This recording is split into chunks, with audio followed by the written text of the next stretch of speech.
no Ali a Gente Conversa de hoje, eu vou receber uma pessoa super especial. Ela é mineira de Belo Horizonte, nascida e crescida em uma família árabe.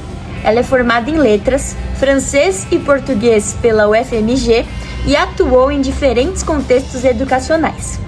Atualmente é professora na Faculdade de Filosofia, Letras e Ciências Humanas da Universidade de São Paulo.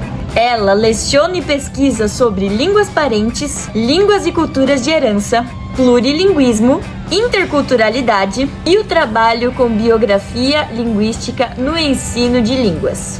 Ela também é autora dos livros Uma Casa com Cheiro de Pão e Esse Menino é Meu Aluno e outros contos. Ela é Érica Sarsur, minha gente.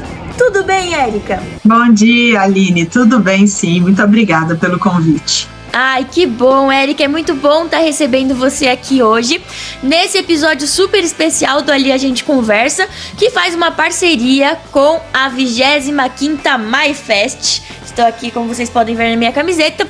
A MyFest é um festival multicultural que acontece aqui em São Paulo, que mistura países de diversos lugares do mundo, mas principalmente os países de língua alemã. Então temos Alemanha, Áustria, Suíça, outros países também que têm suas raízes germânicas. E a gente faz essa festa agora em maio, dias 16 e 17 de maio. E nessa festa nós vamos ter um momento muito especial, que é a roda de conversa, línguas de herança, roda de conversa, línguas de herança e memória cultural, certo?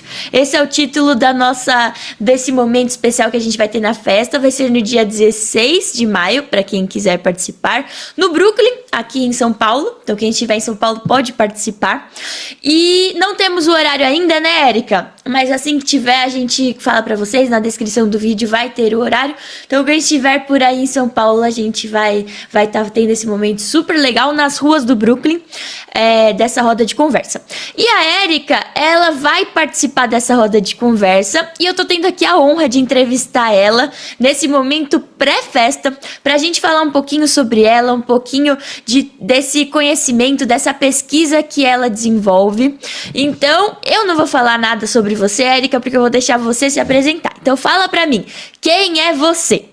Ixi, é uma pergunta sempre muito difícil. Profunda.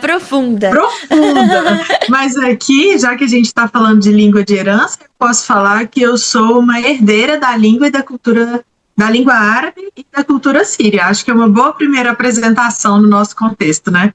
Olha só, já começou com tudo. Língua árabe. Língua árabe, sim, é a língua das minhas raízes, né? A gente está falando de língua e cultura de herança, que é aquela língua que as gerações nascidas em um país para onde a família migrou. Ficou complicado, vou começar de novo. Quando existe uma família que imigra de um país para o outro, eles carregam consigo uma ou mais línguas, que são as línguas que eles usam em casa, na vida cotidiana, certo? Certo. Então, quando a família imigra, ela traz uma língua, que é uma língua de imigração. Quando essa família começa a ter filhos, e essas gerações começam a nascer no novo país, então, para essas crianças, a língua da família é uma língua de herança. Olha, agora que ficou legal. mais claro. Agora sim. Por exemplo, os japoneses que vieram para cá, né, durante a imigração e tal, aí fizeram suas famílias, começaram a nascer filhos brasileiros. Aí, então, a língua de herança desses brasileiros, filhos de japoneses, é o japonês, é isso? No contexto da família, sim. Então, como eles vão se sentir brasileiros ou japoneses, ou meio a meio, ou isso é uma coisa muito individual, né? Muito particular. Então, não dá para a gente definir, então esses são brasileiros, totalmente brasileiros, isso não existe, né? Existe esse indivíduo que carrega e recebeu tantas heranças, tanta influência, tantas práticas em família que são tanto linguísticas quanto culturais.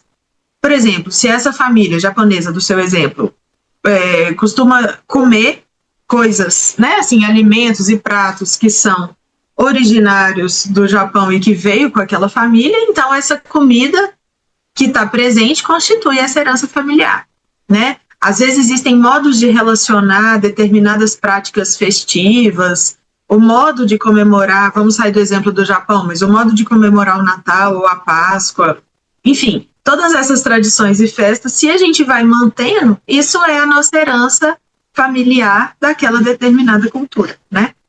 Então, muito legal, Érica, saber disso. É claro que a gente observa, né, as famílias que migraram para o nosso país e tal, vê que eles têm os costumes, as culturas e tal, mas a gente não sabe que isso tem um nome, né? Nunca pensei nisso de língua de herança, nunca tinha pensado que isso tinha um conceito sobre isso. E achei muito legal você dando esses exemplos, falando sobre isso, porque a gente aprende também os conceitos, né? Então, eu queria saber de você, então, sobre... Você falou que a sua língua de herança é o árabe, certo? A cultura Certo. árabe. Fala um pouquinho para mim sobre essa sua herança cultural árabe. Essa herança cultural é muito interessante pensar nisso, porque a língua árabe em si, quando eu era criança, ninguém falava comigo em árabe. A gente não usava a língua árabe em casa, né? Então, foi uma língua que chegou para mim principalmente através dos nomes das comidas, né? Tenho certeza que todo mundo já ouviu falar de hummus, de quibe, esfirra, né? Tabule, e esses são nomes de comidas que a gente sempre comeu em casa, que a gente sempre fez em família, preparou, a gente sentava numa mesa comprida, todo mundo para poder enrolar o charutinho, né, na folha de uva. Então, eu vivi essas experiências na infância e a língua árabe muitas vezes chegou para mim por aí, né? Por outro lado, quando a gente pensa em cultura, de herança, né, a forma da gente se relacionar em família, a forma da família se reunir nos momentos festivos, nos aniversários, no Natal, tudo isso eu posso dizer que eu cresci imersa nessa cultura, né, falando português, mas vivendo esses valores, essa estrutura, que eu diria que sim, né, foi o que veio dos antepassados, e muitas gerações da nossa família já nasceram no Brasil. Então, existe um encontro de culturas, né, em que alguns traços permanecem, outros vão sendo modificados, e essa é a minha herança cultural, né? Foi assim que eu cresci, e quando eu cheguei ali pelos 18, 19 anos, eu resolvi que eu ia estudar a língua árabe, porque isso me fazia muita falta, era uma coisa que eu queria muito ter e que não chegou. Às vezes eu brinco que é uma herança que ninguém me entregou, né? Então eu fui estudar e com isso eu me permiti dar esse passo para dentro, né? Foi uma busca minha, particular, né? E isso me trouxe muita abertura, muito sentimento de reconhecimento, sabe? Então foi uma forma que eu encontrei de me reencontrar, né? Com essa língua de herança que eu tenho. Então, isso que você falou, eu achei muito legal essa frase. Uma herança que ninguém entregou para você. Né? Então, você teve essa herança que você tinha da sua família, mas ninguém te entregou, né? Você que teve que ir atrás para buscar, certo? Aprender o árabe, como você falou. Eu queria saber, nas suas pesquisas, na sua vida tal, você vê muito isso das pessoas se conectando com as suas raízes, mais partindo de uma busca delas, pegando as influências que elas receberam, mas partindo de uma busca ativa delas, ou elas já vão recebendo e já ativamente elas já recebem essa herança, né? Você disse que a sua herança não foi entregue por ninguém, mas não sei se ficou clara a pergunta, mas aí você pode responder o que você quiser. Então, a gente tem dois cenários que a gente percebe no Brasil de modo geral. E aí, o que eu vou falar a partir de agora faz referência às pesquisas que estão sendo desenvolvidas, então não só por mim, mas principalmente vou falar pelas pesquisas dos membros do Núcleo de Estudo de Cultura e Língua de Herança, o NUCLI, né, que nasceu muito a partir da imigração italiana, as pesquisas com as comunidades italianas. E o que a gente percebe são dois movimentos. Em algumas famílias, a língua veio sendo transmitida e era motivo de orgulho, e as famílias faziam questão de ensinar para os filhos, para os netos, para os bisnetos, então a língua foi transmitida, né? Em outras famílias, a gente vê que até uma certa geração a língua era usada, principalmente pelas gerações que eram os imigrantes mesmo, e aí nós estamos falando da década de 20, 30, né? Do século 20, então 1900 e pouco, ali as línguas estavam sendo usadas. A gente teve um momento na história do Brasil, que foi a Era Vargas, na década de 30, né, 34, em que houve uma proibição, na época do Estado Novo, houve uma proibição do uso de línguas que não fossem o português no território brasileiro. Então, era uma proibição que tinha cartazes dizendo nenhuma língua pode ser utilizada, né? Serão penalizadas as pessoas que falarem italiano, alemão. E foi criado, inclusive, uma penalidade jurídica, né, que se chamava crime idiomático. Então, as pessoas não podiam usar essas línguas. Em decorrência disso, as pessoas foram se recolhendo e se calando naquela língua, principalmente nos espaços públicos, porque havia uma fiscalização. Mas muitas delas trouxeram essa repressão para dentro de casa também. Então, em muitas famílias, essas línguas foram adormecidas, intencionalmente ou talvez inconscientemente, mas em função dessa perseguição que aconteceu. Então, imagine a situação dessas famílias que não deveriam usar a língua. A consequência foi que, para muitas famílias, a língua não foi transmitida. Então, as crianças nasciam e os pais falavam, não, a gente vai falar português. É para falar português para o meu filho não chegar na escola e ser ridicularizado, no linguajar atual, não sofrer bullying, né, ou não ser apontado. Então, entendeu o que houve? Houve um silenciamento de tudo isso. E esses filhos cresceram já sem a língua presente em casa, e aí, consequentemente, elas não transmitiram. Então, teve uma roda que girou a partir desse momento do Estado Novo. E o que a gente tem visto atualmente é que muitas pessoas dessa geração, que hoje são adolescentes, jovens e jovens adultos, estão buscando se reconectar a essas línguas, estão procurando cursos para aprender mesmo, né, seja a língua alemã, o polonês, o japonês, o árabe, né? Várias línguas mesmo, de toda essa riqueza migratória que o Brasil recebeu, né? E muitos também estão procurando a questão da árvore genealógica, de encontrar a origem, qual foi o navio que trouxe meus avós da Itália, né? Então, existem os dois cenários, e esse segundo cenário que eu descrevi, eu arrisco dizer que é o mais frequente aqui no Brasil atualmente. Que interessante, né? Eu já vi uma imagem dessa falando do crime, né? A respeito da língua. Vou até deixar uma imagem aqui, pessoal, para quem quiser olhar, ó. Essa imagem aqui tá mostrando que naquela época era crime falar essas outras línguas, né? E no Brasil, e dessas línguas ficarem mesmo retraídas, né? Apenas para eles ali nas suas tradições, né? E é muito legal que hoje em dia a gente está tendo essa recuperação, né? Da língua, assim, das pessoas aprenderem a falar essas outras línguas, se reconectarem com as suas raízes, né? Acho isso muito interessante. E aí, eu queria puxar um outro tema a respeito do plurilinguismo. Eu quero saber se o plurilinguismo tem alguma coisa a ver com isso. Se não tem nada a ver, a gente vai mudar de assunto. Mas eu quero saber o que é o plurilinguismo e fala um pouco sobre as suas pesquisas a respeito disso, por favor. Bom, tem tudo a ver, primeira coisa, para a gente ficar tranquilo.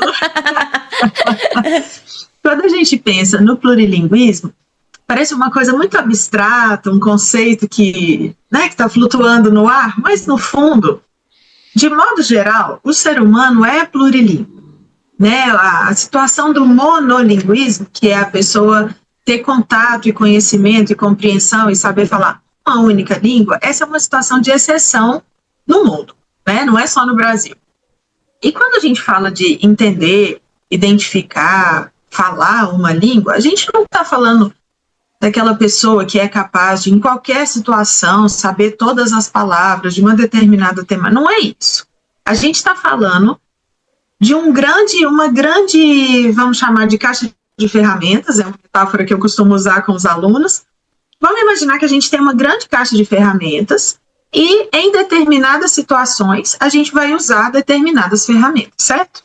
Uhum. Para pregar um quadro na parede, eu preciso de um martelo e um prego e não preciso de um serrote. Em outra situação, eu preciso de um serrote e não do martelo e do prego, né? Então, a gente está falando de uma competência plurilíngue e pluricultural.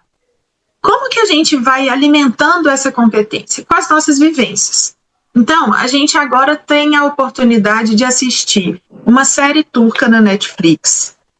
Tem a oportunidade de ouvir várias músicas em coreano, através do K-pop e tudo que tem, né, que tem girado em torno da cultura coreana. A gente pode comer uma comida japonesa em muitos lugares. Antes era só em restaurantes japoneses e agora tem comida japonesa em vários lugares. E uma esfirra junto com a estufa que tá tendo, que tem coxinha, que tem quibe, que tem pastel, tem esfirra. Então, tudo isso está alimentando, sem o trocadilho da esfirra, mas está alimentando essa nossa vivência cultural ou intercultural. E, ao mesmo tempo, linguística. Então, a gente escuta o K-pop, às vezes a gente aprende, de tanto escutar, de assistir a série ou o dorama e tudo, a gente aprende uma palavra, aprende outra, identifica um som. Tudo isso está alimentando essa nossa grande caixa de ferramentas, né? Então, isso é para dizer, nenhum de nós está vivendo apenas em português aqui no Brasil. Ou raras exceções estão vivendo apenas em português, porque a gente está exposto. E olha que eu só dei exemplos mais diferentes, assim, não pensei que o inglês toda hora aparece no celular, no computador, nos aplicativos, nas instruções, né? O espanhol, a gente tem um contato muito frequente, seja pela escola, durante muitos anos o espanhol foi ensino obrigatório nas escolas, então a gente está em contato com tudo isso. Isso é o plurilinguismo, para começar. Então, e cada um de nós está circulando nessas diferentes línguas e culturas, e tudo isso vai constituindo a gente. Então, às vezes a gente tem uma preferência gastronômica ou musical que faz uma referência direta a outra cultura, né? Tudo bem. E essa caixinha de ferramentas, então, ela é alimentada por esses contatos midiáticos, gastronômicos, mas também pode ser alimentado por uma língua que eu vou lá, matriculo e falo, eu vou aprender alemão, já que a gente está falando aqui da Mayfest, né? Vou aprender alemão. Eu fui lá, estudei a gramática, as palavras. Essa experiência de aprender também alimenta a minha caixinha de ferramentas. As pessoas que moram na fronteira do Brasil com nossos vizinhos hispanohablantes, eles também estão ali em contato com uma língua espanhola, com o portunhol, de uma forma muito diferente. Isso também está alimentando. A língua de herança, ou seja, a língua que eu carrego da minha experiência familiar, ou que eu uso no meu cotidiano em casa, com a família, também é uma das línguas que alimenta a minha caixinha. Achamos a conexão aqui entre o plurilinguismo e a língua de herança, né? Ai, que legal! Então, esse eu diria que é a primeira forma da gente entender essa ideia do plurilinguismo na nossa vida. Nossa, eu amei isso. Sabe por quê? Porque, assim, eu tenho dificuldade com outras línguas, né? Então, até com o inglês, eu tenho muita dificuldade. Com o espanhol, eu vou caminho melhor, né? Mas com o inglês, por exemplo, que é uma língua, vamos dizer, universal, né? Eu tenho muita dificuldade. Mas isso que você falou abriu um espaço na minha cabeça, assim, porque a gente vê que a língua tem o peso cultural, né? Tem a questão da cultura ligada. Então, você às vezes vai aprender a outra língua e você fica pensando na outra língua só na questão da gramática, na questão da construção das frases, dessa questão de você, da questão mesmo da palavra e tal. Mas quando você coloca a cultura nisso, a palavra deixa de ter só esse sentido da construção gramatical e tal, e passa a ter esse peso da cultura, e aí tudo faz sentido, né? Então achei muito legal, porque agora, a partir do que você falou, eu acho que eu vou me atentar mais a isso, para eu ficar mais esperta nas línguas, né? Porque, por exemplo, você aprender, um prato típico, que nem o charuto. Como que se fala charuto em árabe? Malfuf. Foi só uma curiosidade mesmo, tá? Mas, por exemplo, para você aprender essa palavra, e você associar que essa palavra é o charuto, um prato... Quando você aprende no português, por exemplo, esse prato charuto, tal, você pode muito bem associar ao charuto de fumar. certo? Sim. E aí, quando você vê que não, isso é. Aí você vai pensar, ué, mas eles estão falando que eles querem um charuto, nossa, como que estranho, eles ficam fumando, tal, tudo. Não, mas aí você percebe que não. Ah, é um prato típico. E aí você associa essa palavra, a essa palavra que você disse em árabe, você associa ao português charuto, mas na sua cabeça você não remete ao que seria um charuto no Brasil, mas sim o que seria o prato. Então faz todo sentido. Olha, é claro que como falando assim é muito confuso, mas mas faz todo sentido, né? Achei muito, muito legal isso. Olha, colocar esse peso cultural, essa questão da cultura na língua, né? Afinal, a língua também é a cultura, né? Olha, muito bom, viu, Érica? Olha, tô amando essa conversa, tá me abrindo várias portas na minha cabeça. E aí, então, fazendo essa questão da. Você já fez essa ponte, né, entre o plurilinguismo e a língua de herança. Mas agora eu queria que você ainda abrangesse mais isso e fosse mais ainda a fundo, falando da questão da memória cultural. Né? Porque o tema da nossa festa é o agora, né? Então o tema da festa especificamente é agora, memória cultural pelas ruas do Brooklyn. E aí, eu queria que você falasse dessa questão do plurilinguismo, da língua de herança, da multiculturalidade, né, que entra nisso, mas dando um foco na questão da memória cultural. Como que tudo isso fica junto, se enquadra tal. E forma aí. Me fala, por favor. E olha como que parece paradoxal, porque a gente vai falar de memória cultural, mas o tema da festa é agora. E é muito rico pensar nisso, porque, de certa forma, o agora existe como um ponto nessa linha que começou em algum ponto lá atrás, passou por esse momento que criou uma memória cultural e a gente está no agora. Então, parece paradoxal, mas no fundo nós estamos falando de uma linha, um fluxo, né, que vai se construindo e não é uma construção externa que alguém constrói assim, tipo, mexer nos bonequinhos num teatro, né? Não é isso. Somos nós construindo tudo isso. Então, se a gente for separar em bloquinhos didáticos, né, a gente pensaria, a memória cultural tem a ver com esse passado de uma imigração ou uma história familiar ou uma história comunitária, né, como a comunidade alemã que se estabeleceu, ou de língua alemã, na verdade, você destacou no início muito bem, né, então Suíça, Áustria, Alemanha, são outros países em que a língua alemã está presente e as pessoas imigraram desses lugares. Começa por aí, a gente não está falando de uma memória alemã, a gente está falando de memórias de culturas diferentes.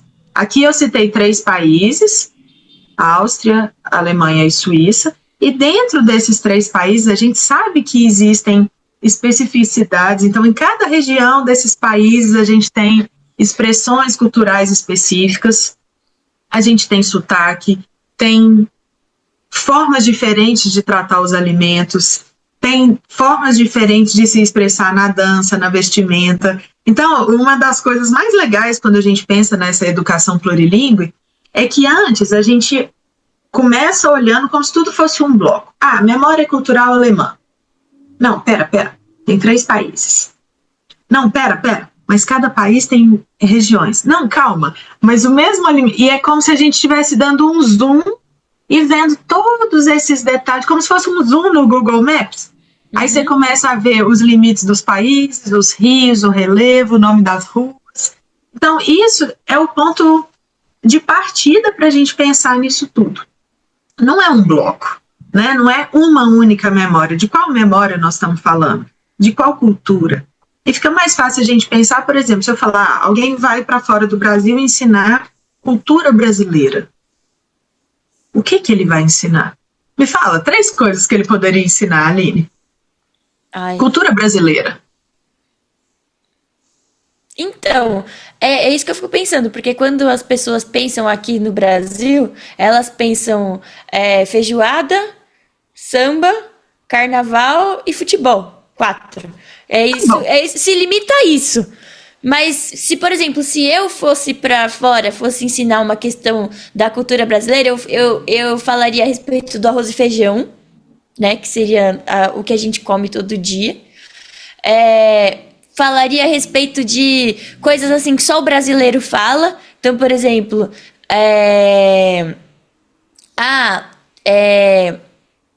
Ai, agora eu não sei um exemplo, mas aquelas frases que só a gente entende, a gente pensa, como que uma pessoa de outro país vai entender isso, né? Então, tô dormindo acordado, entendeu? Alguma coisa assim, esse tipo de expressões.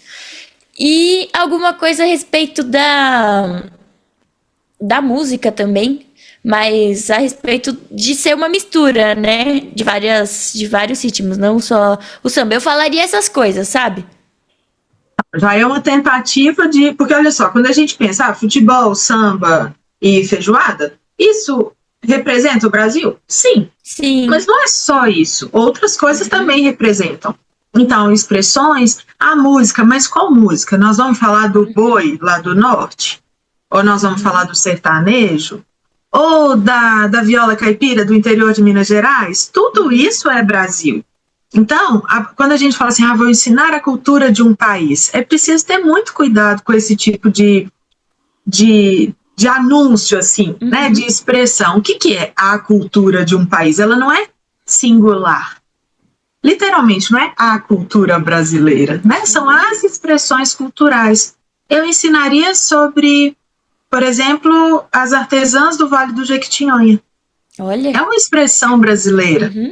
Agora, super específico também, né? Dentro de todo o Brasil. Olha que coisinha específica, né? Assim como a gente poderia ir mostrar como é em Bonito, né? Aqueles lugares que dá para mergulhar. Tudo isso é Brasil. Então é preciso ter cuidado, né? Quando a gente vai ensinar língua portuguesa para uma pessoa que quer vir para cá, vai ensinar qual português? Vai ensinar com o seu R de porta ou o meu R de porta? E qual que tá certo? A gente vai falar que seu português está certo e o meu errado? Ou o contrário? Isso não existe. Existe variação, existe diversidade. Então, se a gente entra no raciocínio pluri, a gente está falando de tudo isso, né? Bom, esse era o nosso bloco 1 para falar de memória cultural, né? Nós estamos falando de uma diversidade de coisas e alguma dessas coisas está na minha memória como indivíduo, na memória da minha família como microcomunidade, na memória da colônia síria de Belo Horizonte como uma comunidade maior. Então, também é importante o que veio e de quem que nós estamos falando, quem é essa pessoa que detém essa memória, né? Agora, entre a memória cultural e o hoje, a gente tem esses indivíduos que estão vivendo em um tempo, em um lugar geográfico, né? Então, tem o imigrante que veio e voltou, tem o imigrante que veio e constituiu família dentro da colônia, tem o imigrante que não se vinculou a uma colônia e constituiu família no ambiente todo brasileiro. Então, olha quantas variáveis a gente tem para poder pensar entre a memória cultural e o hoje, né? Tem um ponto do hoje que eu acho que é legal a gente pensar, que é o que nas pesquisas do NUCLI, né, o núcleo que eu mencionei, de cultura e língua de herança, por exemplo, na questão da alimentação, né, é um ponto muito forte, e as pesquisadoras Silvana Azevedo e Fernanda Hortalha, elas cunharam o termo cozinha de herança. Né? Então, quando a gente fala, não, vou fazer um prato árabe, aí você chega aqui no Brasil, bom, você está no Brasil e vai fazer esse prato árabe, com qual matéria-prima? Com quais alimentos? Você já não tem a mesma... Vamos pensar na cozinha italiana, que é mais fácil, porque foi o que elas pensaram mais a fundo, né? O tipo da farinha é diferente. O tomate, para fazer o molho, já tem outras características em relação ao tomate original. Muitas aspas sempre, hein? Então, o que se produz aqui, a gente vai dizer que é uma comida italiana, original? Ou já é uma comida italiana brasileirada? Ou é uma comida brasileira? Ou é uma mistura? Ou é uma comida italiana incompleta? Ou é simplesmente uma cozinha de herança? Que tem o elemento gastronômico em si, carregado de uma memória, de um afeto, de um contexto familiar, de uma língua, e esse produto se realiza em um outro contexto geográfico, envolvendo outras emoções, outras redes humanas, culturais, etc. Então, acho que a noção da cozinha de herança poderia ser a nossa representação para pensar essa relação entre a memória cultural e o agora, né? Porque existe uma linha de tempo que vai sendo percorrida por toda essa herança, essa memória cultural, e ela se realiza no agora, porque é o que a gente tem é o agora. A gente não vive, eu não vivo mais na Síria, onde o meu avô nasceu. E hoje, as coisas, elas são como são, e a gente preserva, ou mantém, ou transmite, são verbos que sempre dão discussão, né? Porque preservar quer dizer o quê? Deixar intacto? Ou é fazer permanecer vivo? Então, não tenho respostas, tá? São discussões. Então, eu diria que isso, essa questão da herança é o que conecta, né, a memória cultural com o agora. Agora, vamos mudar um pouquinho de assunto, mas continuando dentro do assunto, você também é autora de alguns livros, certo? Certo. Aqui, o seu primeiro livro é Uma Casa com Cheiro de Pão, certo? De 2024, é isso? Isso, aham. E o segundo eu tenho aqui, ó. Eu vou mostrar o primeiro, então. Boa! O segundo é Esse Menino é Meu Aluno e Outros Contos. E o primeiro, Uma Casa com Cheiro de Pão. Então, fala um pouco sobre isso. Fala como que você, desse mundo acadêmico, de pesquisas e tal, da sala de aula também, como que você foi parar para fazer o primeiro livro, né, Uma Casa com Cheiro de Pão. É uma ficção o primeiro livro ou é biográfico, assim?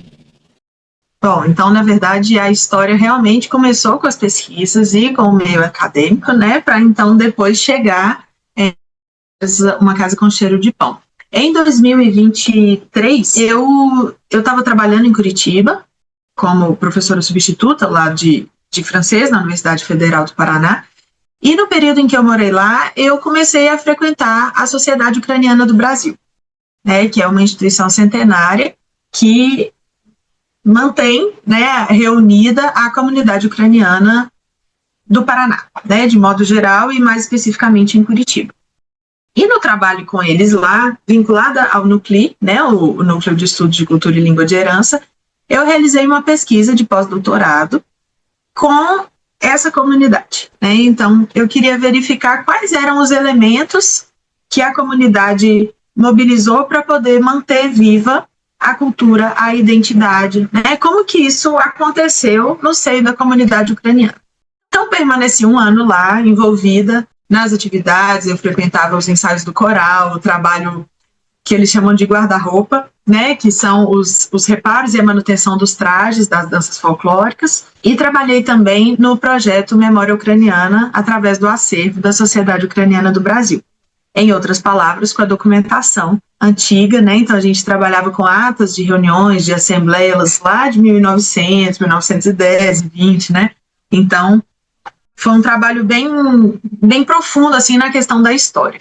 Então, fui passando, né, esse período lá e me envolvendo com tudo isso, e numa certa altura a gente resolveu escrever a história da sociedade ucraniana como instituição. Porque havia muitos registros, mas fragmentados, e a gente resolveu reunir isso num texto único que fizesse esse registro, né? Então, eu trabalhei junto com a Mirna Voloshin, né, a gente escreveu esse texto, saiu publicado no livro Leste Europeu em Movimento, volume 1, que saiu em 2025, no ano passado. E o meu período em Curitiba acabou, voltei para Belo Horizonte e falei, poxa vida, estou trabalhando com tantas comunidades, escrevendo a história de outras comunidades, e como é que está ficando a minha própria história? Né? Então, houve um conjunto de elementos pessoais, familiares, profissionais, e esse da parte da pesquisa, que eu acabei de relatar, que me levaram, então, a entrevistar 4 gerações da minha família, e isso culminou nesse livro. Então, a resposta à sua pergunta é, aqui dentro existe uma história real, né, de uma família que imigrou por volta de 1920.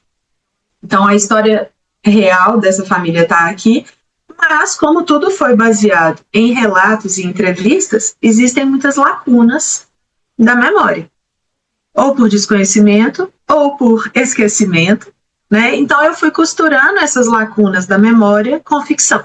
Tá respondida a pergunta? Se é ficção ou não é, tá entre uma coisa e outra, né? Ah, que legal, que legal. E por que você deu esse título, Uma Casa com Cheiro de Pão?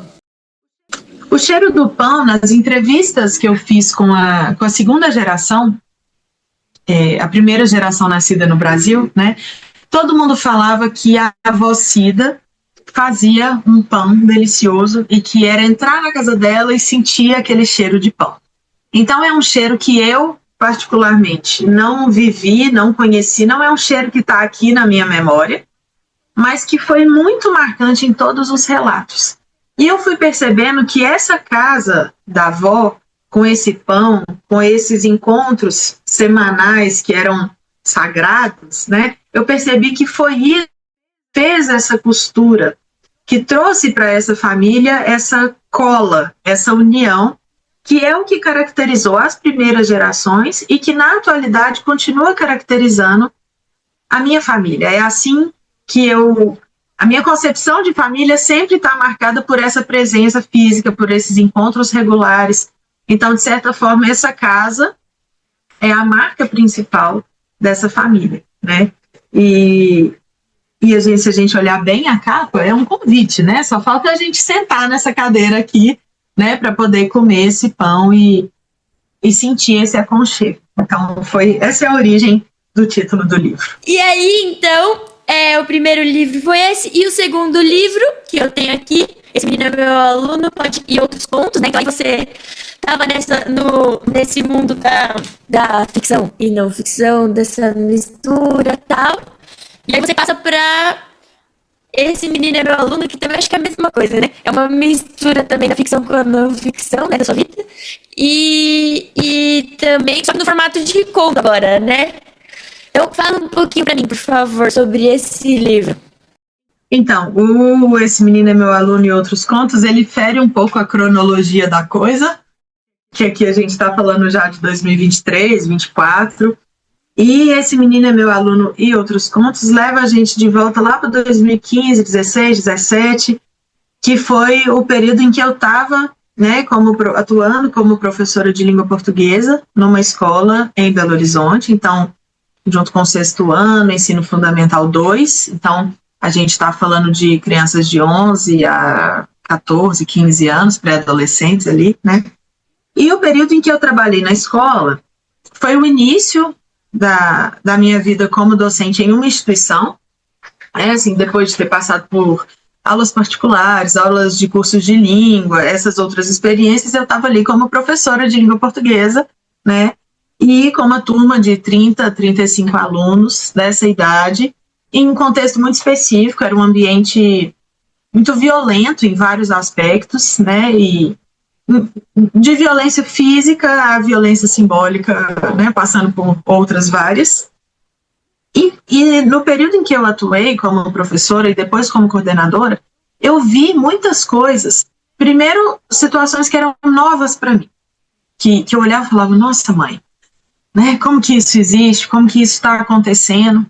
Depois, situações que como professora eu falava, nossa mãe, como que eu vou contornar isso para fazer a educação cumprir seu papel. Afinal de contas, né, a gente estava, nesse momento, na rede pública, então, mais do que nunca, era a atuação cumprindo seu papel mesmo de direito, né, para aquelas crianças.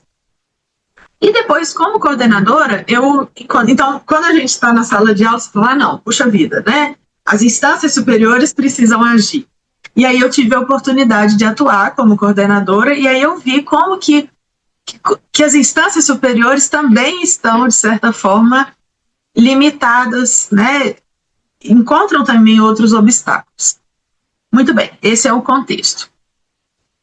O livro começou com uma situação muito específica, que um dia a gente chegou na escola com a notícia de que um aluno nosso tinha falecido. Ele tinha sido atropelado, né, numa bicicleta, então a gente foi embora um dia sabendo que ele tinha sido hospitalizado, e aí no dia seguinte, 7 horas da manhã, uma aluna me recebeu uma aluna de 11 anos, me abraçou e falou: professora, o Richinha morreu. Foi assim que eu cheguei na escola às 7 horas da manhã, entendeu? E isso foi muito impactante, né? Passamos aquela manhã, fizemos tudo que era possível para tentar lidar com a situação junto com os alunos, etc, etc.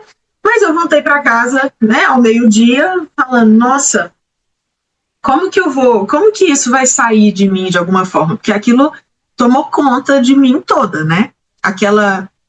O fato em si, o meu próprio sentimento diante daquilo, o sentimento daqueles alunos naquele contexto, etc. Né? Então, foi um acúmulo de coisas para fora de alguma forma. Então, eu escrevi um texto colocando os meus sentimentos ali. Muito mais do que o relato, era uma reflexão assim: puxa, o texto chama Um a Menos, o primeiro texto. Né? E quando a gente está numa sala de aula, a gente não quer nenhum a menos. Então, a gente dá tudo para não perder nenhum. E aí, de repente, vem algo da vida totalmente fora do nosso controle e tira um deles de nós. Então, o texto gira em torno desse pensamento, dessa emoção, né? E eu percebi como aquilo me fez bem, como aquilo esvaziou, acalmou meu coração, meu pensamento tranquilizou. E eu falei: bom, né, vamos continuar esse dia. E aí eu descobri que eu tinha uma ferramenta bastante poderosa, que era a escrita, para poder lidar com essas situações que me levavam a limites que eu nem conhecia, nem sabia que eu tinha. Tanto de coisas belas, porque na escola tem muita coisa bonita que acontece. A escola é um lugar muito, muito rico, muito bonito, né? Para mim é o melhor lugar que tem, né? Uma sala de aula. E quanto às coisas difíceis e que geravam na gente aquele sentimento de impotência, tipo assim, como que eu vou sair dessa situação que está toda cheia de amarras, de impossibilidades e tudo. Então, esse menino é meu aluno. É o primeiro conto do livro, que tem outros, são 33 contos no total, que relatam experiências nesse contexto, né? Não tem só coisa triste, tá bom? Tem muita coisa bonita, mas é porque nasceu assim, né? Não dá para negar que foi de um sentimento muito difícil, né? Mas depois foram outros que foram chegando. E na época eu não quis publicar naquele momento, porque eu senti que seria muito impulsivo, seria: calma, Érica, deixa as coisas, né, decantarem um pouco. E aí, depois dessa experiência com Uma Casa com Cheiro de Pão, eu achei que era o bom momento. Então nasceu esse livro, que foi lançado agora no final de março de 2026. Aqui, eu gostei dessa parte aqui, logo na apresentação que você colocou, que acho que resume o que você falou agora na sua fala. Tá na página 15 aqui pro pessoal que depois for ler o livro encontrar. Se lidas com o coração, estas páginas poderão fazer florescer reflexões e variados sentimentos. Se lidas com a razão, terão o poder de semear o desejo de transformação. Acho que é isso que resume toda a nossa conversa também, né? A nossa conversa a respeito da língua, a respeito da memória, a respeito da cultura, como tudo isso está interligado, essa questão das nossas histórias, dos nossos costumes. Afinal, tudo isso é a cultura, né? Então, é isso. Se você está aberto para enxergar de um jeito com o coração, com emoção, você vai ser atravessado de um jeito. Só que se você estiver vendo também por um lado racional, você também vai ser atravessado de outro jeito, né? Então, olha, essa frase aí, acho que resumiu, eu nem sabia o que a gente ia conversar hoje, mas acho que resumiu toda a nossa conversa, né? Muito legal, viu, Érica? Gostei muito. Vou continuar a leitura. E fala pro pessoal onde eles podem adquirir os seus livros, onde também eles podem te encontrar nas redes. Por favor, deixe aí os seus contatos. Sim, os livros estão disponíveis fisicamente em algumas livrarias em Horizonte, em São Paulo e em Poços de Caldas. Mas tem um site onde eu reuni, né, todo o material relativo ao livro, que é www.ericasarsur.com.br. Sim, lá no site tem uma aba que chama Onde Comprar, então ali fica bem fácil, inclusive os links onde já tem alguns lugares que estão vendendo na internet. E no Instagram é Sarsur. Vocês vão encontrar material e o link do site e acompanhar o que eu tenho feito nessa área da literatura. Agora, para quem quiser aprofundar mais na questão das línguas e da questão do plurilinguismo, é outro Instagram, plurilingue, _eu, e plurilinguismo.usp. Ali vocês vão encontrar eventos que estão sendo realizados online e presencialmente. Então, para quem tiver interesse mesmo de conhecer mais de perto, de participar de atividades, as atividades geralmente são abertas, são gratuitas, né? São organizadas dentro da USP ou em outros locais, então, às vezes em comunidades de imigração, né? Então, está todo mundo convidado a adentrar esse mundo do plurilinguismo para ampliar essa reflexão, porque justamente quando é com sentimento, a gente sente, se emociona, acessa as memórias, e quando é com a razão, a gente coloca todos esses sentimentos a serviço da nossa própria identidade, no processo do autoconhecimento, para a gente se identificar também como herdeiro, né, como transmissor.